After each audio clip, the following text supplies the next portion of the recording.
समितीच्या वतीनं DC सरांना आज या ठिकाणी आम्ही निवेदन देण्यासाठी आलो होतो की जो सध्याच्या परिस्थितीवरती सध्या मराठी भाषा संपवण्याचा घाट सुरू केलेला आहे।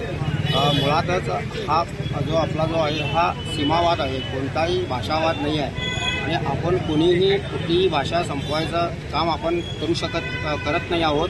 आपली मराठी भाषा, आपली मातृभाषा टिकवण्याचं कार्य महाराष्ट्र समितीच्या माध्यमातून आपण करतोय।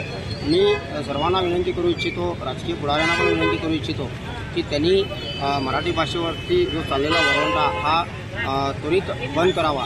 काल महानगरपालिकेमध्ये आपल्या महाराष्ट्र समितीच्या नगरसेवकांनी मराठीमध्ये कागदपत्र द्यावीत ही त्या ठिकाणी विनंती केली आणि सभात्याग केला।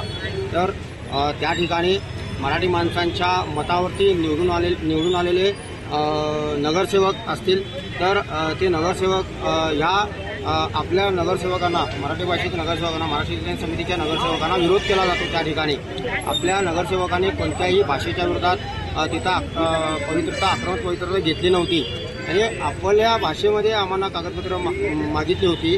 त्या ठिकाणी एक लोकप्रतिनिधी त्या ठिकाणी फालतूगिरी बोलून गेला की ह्यांचं हे रोजच किटकिट आहे असं तो त्या ठिकाणी बोलून गेला।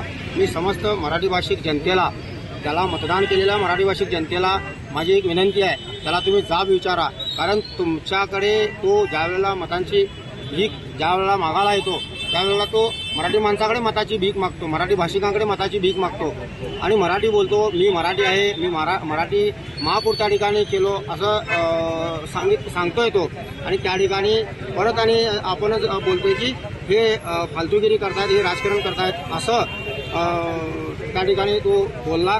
ह्याचं येणाऱ्या काळामध्ये गांभीर्य लक्षात घेऊन त्यांना आणि मराठी कागदपत्र मागणाऱ्या ज्या आपल्या नगरसेवकांना, ज्या मराठी भाषिक नगरसेवकांनी विरोध केला त्यांना त्यांची जागा ही मराठी भाषिक जनता दाखवल्याशिवाय राहणार नाही आणि दाखवावी हीच विनंती मी मराठी भाषिक जनतेला करू इच्छितो। जय शिवराय, जय महाराष्ट्र।